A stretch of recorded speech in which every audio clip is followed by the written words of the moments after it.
him, audible subscribers throughout the world. My friends, followers, हाजरीन और सामीन और नाजरीन, अस्सलाम वालेकुम.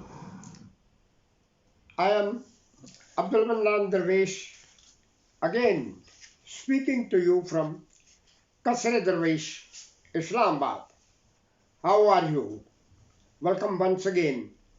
उम्मीद है आप तमाम अहबाब बाखैरियत होंगे और जो कुछ हो रहा है उससे पूरी तरह से लुत्फानंदोज हो रहे होंगे. क्या हो रहे होंगे ये तो आप भी बेहतर जानते हैं. गुज़श्ता वीडियो में आपको याद है हमने बड़ी तफसील से डिस्कस किया था वो मामला कि ये जो होते हैं इंटरनेशनल ऑब्जर्वर, बैनुल अक़वामी तमाशबीन किस तरह से पूरी दुनिया में खाते हैं.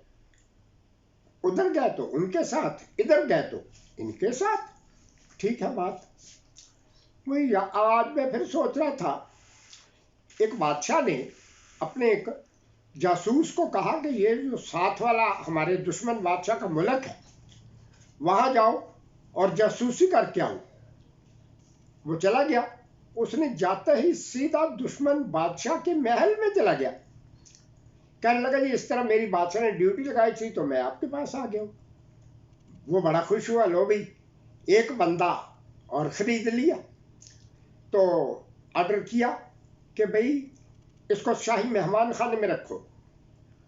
अब 10 दिन 15 दिन जब उसने जो कोई काम करने थे वो कर लिए.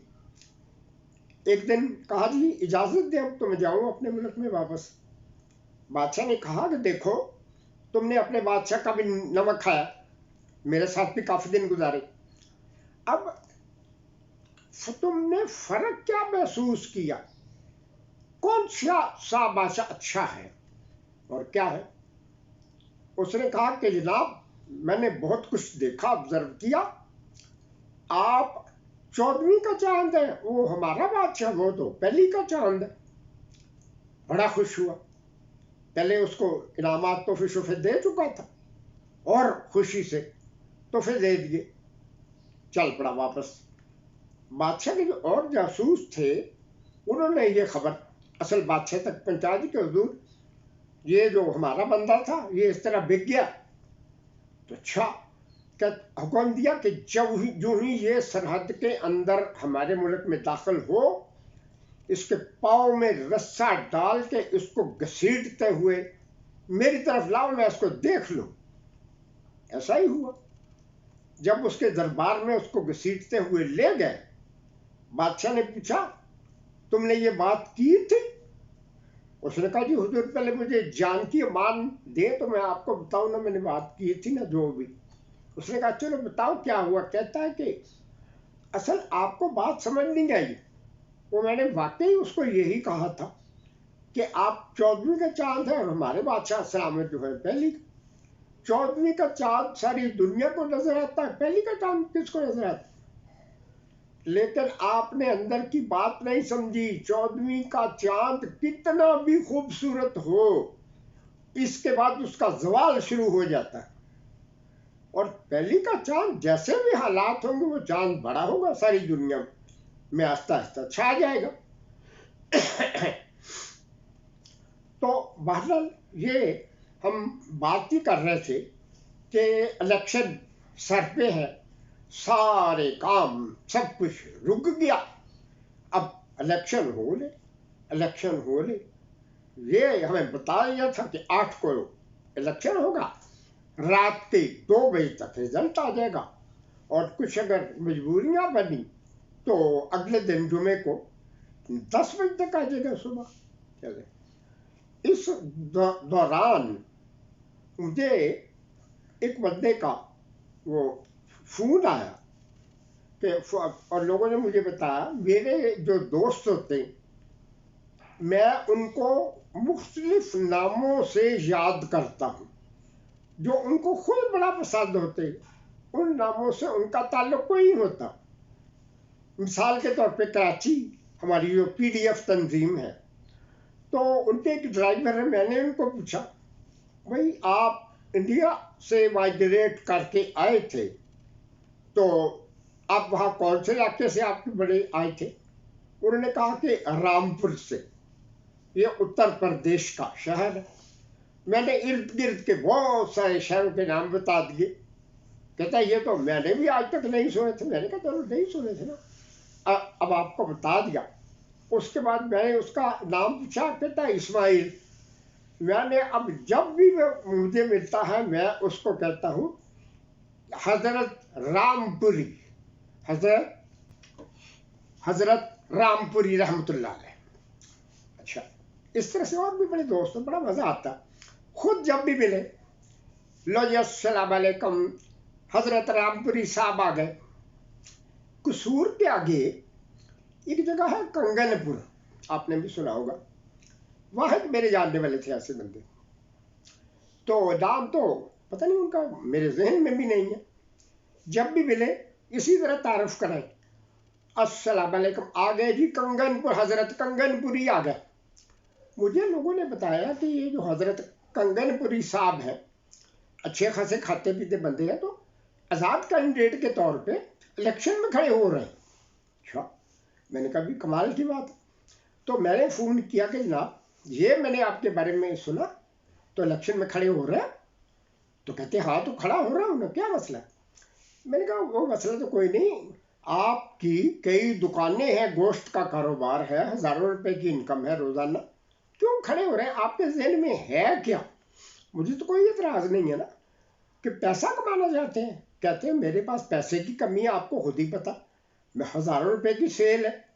اچھا، میں نے کہا چلے ایک مثال، آپ اگر جیت جاتے ہیں، اس وقت تو مجھے نہیں پتا تھا کہ یہ جو منڈی استفان ایک نئی دنیا میں لگنی کھلنی ہے، کیا ہوگا پھر اس کا۔ اچھا، میں نے کہا پھر کیا، کس لیے کھڑے ہوئے؟ کہتا ہے میری دو شرائط ہیں، جب خریداری شروع ہو جائے گی نا، وہ سوشل اینیملز کی، آپ اس کا مطلب سمجھتے ہیں، اس کی ڈیٹیل ذرا بعد میں کہتے ہیں، سوشل اینیمل کون ہوتے ہیں؟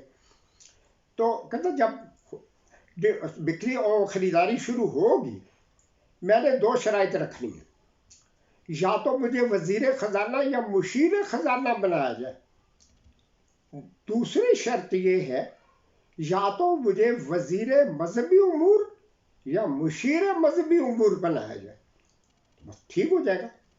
میں نے کہا یہ پہلی بات جو ہے نا مشیر خزانہ والی، وہ تو سمجھ میں آتی، آپ سارا دن گاہکوں سے پیسے لوٹ لوٹ کے، گاہکوں کا خون نچوڑ نچوڑ کے کماتے ہیں، گلے میں رکھتے ہیں، تجوری میں ڈالتے ہیں، جیبیں بھرتے ہیں، تو یہ تو بات ہوئی۔ یہ دوسرا معاملہ ہے، یہ کوئی سمجھ نہیں ہے۔ کہنے لگے دیکھیں، ظہر عصر اور بعض اوقات مغرب تک بھی ہمارا کاروبار چل رہا ہوتا ہے، گاہک ہوتے ہیں، کھڑے ہوتے ہیں، اور جو ہی اذان ہوتی، میں نے کبھی کسی کو نہیں کہا کہ چلو یار اذان کا ٹائم ہے نماز پڑھا ہے، نا، میں سب ان کے سامنے مسجد میں چلا جاتا ہوں، نماز پڑھ کے آ جاتا ہوں۔ تو اس لیے یہ میرا پریکٹیکل ایکسپیرینس ہے۔ آج کل ہر بندہ تبلیغ، شور شرابہ مچانا، لیکچر دینے، اس پہ تو لگا، خود عمل میں کتنا ہے وہ، میں لوگوں کو اپنا عمل بتا رہا ہوں۔ میں نے کہا بھائی بہت شاباش، یہ تو بہت اعلیٰ بات ہے، آپ پریکٹیکل قسم کے بندے ہیں۔ میں نے کہا اچھا تم اگر جیت جاؤ نا تو مجھے بتانا نا، سب سے پہلے میں تمہیں مبارک دوں گا، اور وزیر مذہبی امور وہ تو جب بن جاؤ گے وہ بن ہی جاؤ گے۔ بھائی جب پریکٹیکل موجود ہے، اب جب الیکشن میں 2-4 دن رہ گئے ہیں، تو میں نے ان لوگوں سے ایک بندہ میرا اور جاننے والا تھا، اس کو پوچھا نا کہ یار وہ یہ جو ہمارے ایک دوست تھے حضرت کنگن پوری صاحب، ان کا جاب کیا ہوا؟ کہتا الیکشن میں جب کچھ دن رہتے تھے نا، کسی بڑی پارٹی سے بڑی ساری رقم لے کے اور اس کے بعد وہ بیٹھ گئے۔ یہ اچھا، میں نے کہا شاید کوئی انہوں نے اتنی کی رقم لے لی ہو کہ 1-2 دکانیں اور بن جائیں، تو ٹھیک ہی کیا نا، جو بھی کیا۔ اب تھوڑا आगे बढ़ते, ये तो हो गया ना जो भी होना था। अब ये हुआ कि रिजल्ट 6 बजे 5 बजे तक वोटिंग का टाइम था। उसके बाद जो लोग पोलिंग स्टेशनों के अंदर थे वो भी वोट डाले।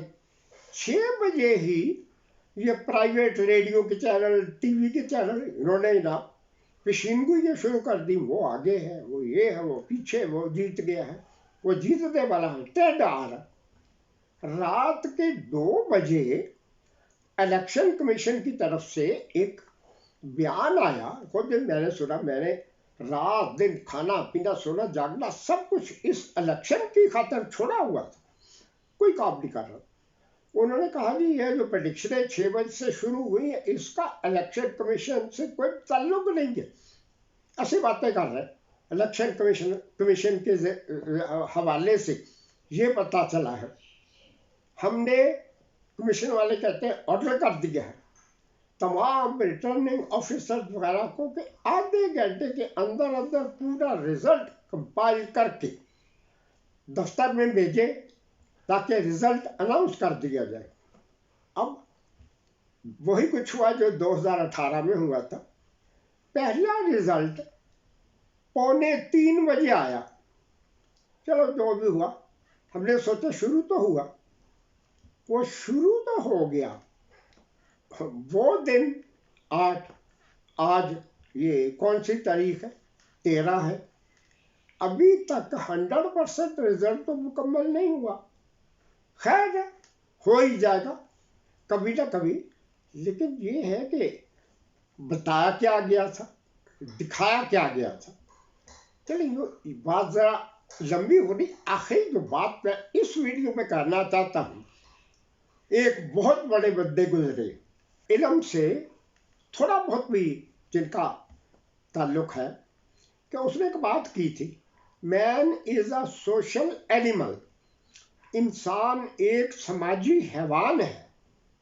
पता नहीं उनको इल्हाम हुआ था, क्या हुआ था, या वो क्या कहना चाहते थे, मैंने वो बात याद रख ली, मुझे भी नहीं समझ आई, कभी सोचा भी नहीं था ये क्या है। जब 8 को रात को रिजल्ट आने शुरू हो गए, 9 को जरा थोड़ी सी तेजी आई, तब मुझे पता चला कि ओहो, ये होता है ना बक्कर मंडी, मंडी मवेशियाँ, ये वो जहाँ बेजुबान जानवरों की बोली लगती है, खरीदारी होती है, खरीद फरोख्त भी होती है। तो अब ये आज से क्या हुआ है कि बाजुबान ये सोशल एनिमल्स की मंडी के गेट खुल गए हैं। कैसे पता चला? ये बेशुमार जो लोग आज़ाद इंडिपेंडेंट, 100 तो नेशनल असेंबली के, उनका तो मुझे पता, रिजल्ट तो मैंने सुना था। KPK की असेंबली में 90 थे, और भी असेंबलियों में बहुत ज़्यादा ये लोग जो थे। चले वो उनकी मंडियों के, जो मंडी के गेट खुल गए हैं। अब खरीदारी शुरू होगी ना, जब खरीदारी शुरू होगी तो किस तरह के मुतालबात और शरायत उन सोशल एनिमल्स की तरफ से दी जाएंगी कि हमें अगर आपने लेके जाना तो ये शरायत पहले पूरी करो। ये वही बात है हजरत खग्गलपुरी वाला किस्सा, पहले मुझे वजीर मजहबी उमूर बनाओ क्योंकि आई हैव प्रैक्टिकल एक्सपीरियंस। तो बहरहाल वो बातें बहुत करने की फिर करेंगे ना, ज़रा लंबी बात हो रही। मैंने भी यही वीडियो वगैरह बनाना, जो सारे अपने काम रोक के बैठा हुआ था, लेकिन जब आजिज़ आ गया तो फिर मैंने इसको छोड़ दिया कि ज़रा मज़ीद हालात सीधे हो जाए, या मैं ज़रा लेट के अपनी कमर सीधी कर लूँ। 24 घंटे जागना, 24 घंटे बैठ बैठ के हड्डियाँ टेढ़ी हो रही। बाकी बातें फिर करेंगे इंशाअल्लाह आइंदा। दोबारा आपको ये वाली बात कहता हूँ कि आप ज़रूर मेरे लिए, मेरे जो सेहत के मसाइल हैं, मेरे लिए दुआ फरमाएं, जो टेस्ट वगैरह मैंने कराए हुए। बाकी अल्लाह ताला हमारे इस मुल्क को बचाए। ये मामला ایک دوسری صورت میں انشاءاللہ میں پھر ایک آدھ دن ذرا مزید کچھ چیزیں میں دیکھ لوں نا، تو اس کے بعد پھر آگے بڑھاتے ہیں اس معاملے میں بڑی باتیں ہیں کرنے والی، لیکن ہمیں کوشش یہی کرنی چاہیے کہ کسی طرح کے تنازع میں نہ پڑے. آج ہوا ادھر کی ہے، کل ادھر کی ہو، کچھ ہو، جو کچھ ہوتا جائے گا بس خاموشی سے آبزرو کرتے جائیں. بہت کچھ تو سامنے آ ہی گیا، اور کچھ بڑی افسوسناک باتیں جو ہے وہ سامنے آ گئی، وہ میری توقع کے مطابق آئی ہے جو نہیں ہونی چاہیے تھی. تو باقی باتیں پھر کریں گے نا انشاءاللہ اگلی ویڈیو میں. آمین ثم آمین یا رب العالمین. سبحان ربک رب العزت عما یصفون وسلام علی المرسلین والحمد للہ رب العالمین وصلی اللہ تعالی علی خیر خلقہ ونور عرشہ واہل بیتہ اجمعین برحمتک یا ارحم الراحمین. والسلام.